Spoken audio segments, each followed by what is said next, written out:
What is going on in Sudan?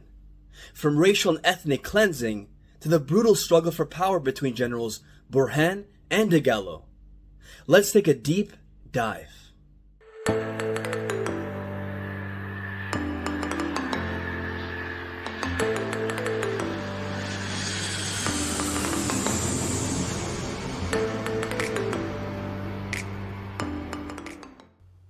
The ongoing conflict in Sudan has seen the emergence of a brutal campaign of ethnic cleansing against the Masalid people in Darfur, carried out by the Rapid Support Forces, RSF.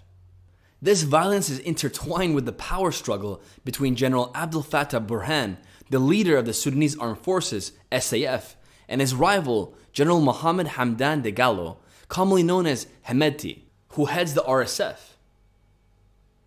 For starters, Sudan is a sub-Saharan country, bordered by Egypt to the north, the Red Sea to the northeast, and Eritrea and Ethiopia to the east. It also shares borders with South Sudan to the south, the Central African Republic to the southwest, Chad to the west, and Libya to the northwest.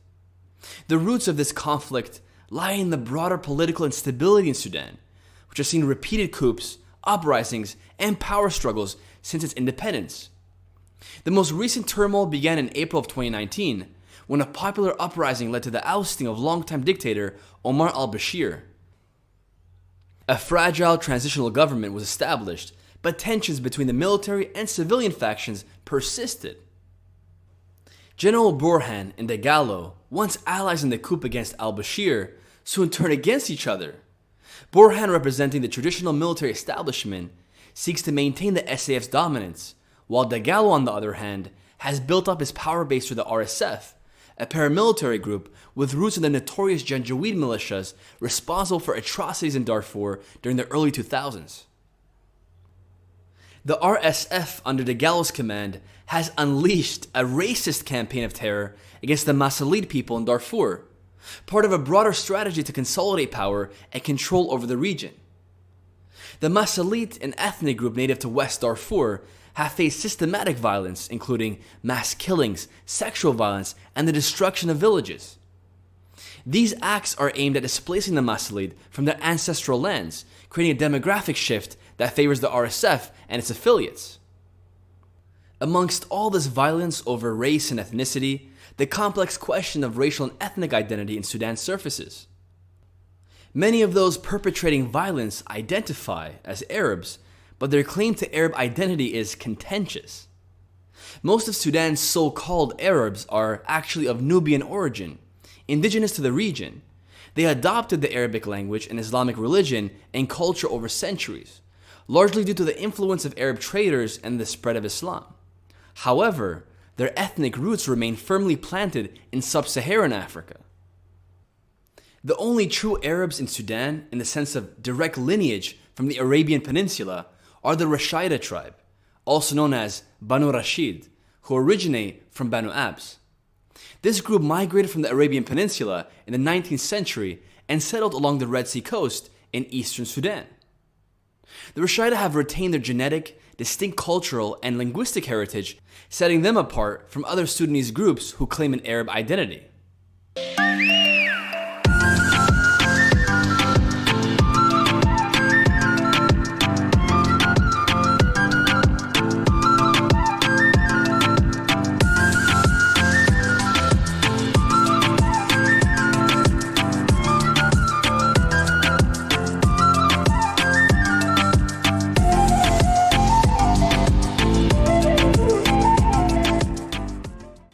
The Arabized people of Sudan, who firmly claim an Arab identity and speak Arabic, like the ex-president of Sudan, Omar al-Bashir of the Badariya Jalin tribe, are ethnically Nubian with black sub-Saharan origins, having adopted Arab culture over time through trade.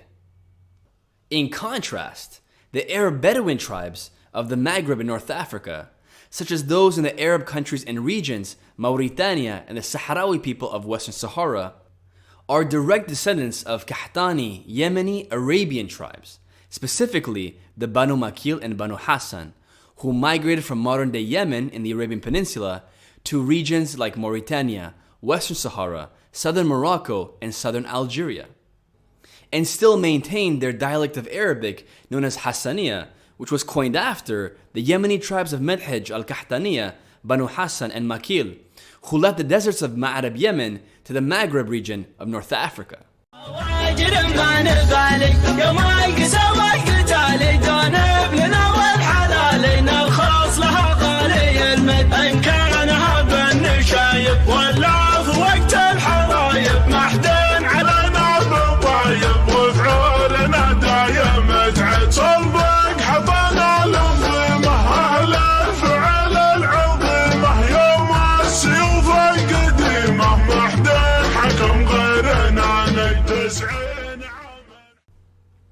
The adoption of Arab identity by Sudan's Nubian-descended populations has historical and political dimensions.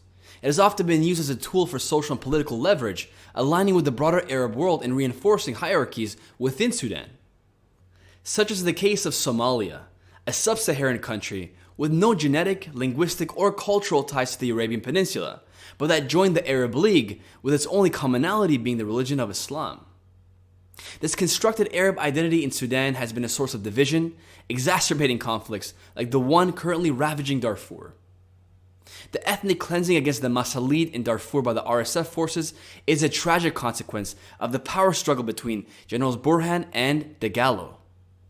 This violence is further complicated by the contested identities of Sudan's so-called Arabs, who are predominantly of black Nubian origin.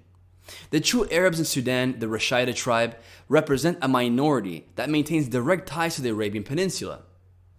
Understanding these dynamics is crucial to comprehending the layers of conflict and identity in Sudan, which continue to shape the nation's tumultuous landscape. If you like this video, make sure to check out my previous video on Najib Bukele, el presidente de El Salvador, that completely transformed the country from being one of the most dangerous places in all the Americas to being one of the safest. ¿Qué hubo vos? ¿Cómo andas? Me llamo Roberto y soy del canal Love Geography. Suscríbanse, dale un like y compartí mis videos con sus amigos y familiares. Muchísimas gracias. And by the way, for all my Spanish speakers out there, if you want to watch more content in Spanish, just let me know and I'll try to accommodate. Thanks for watching.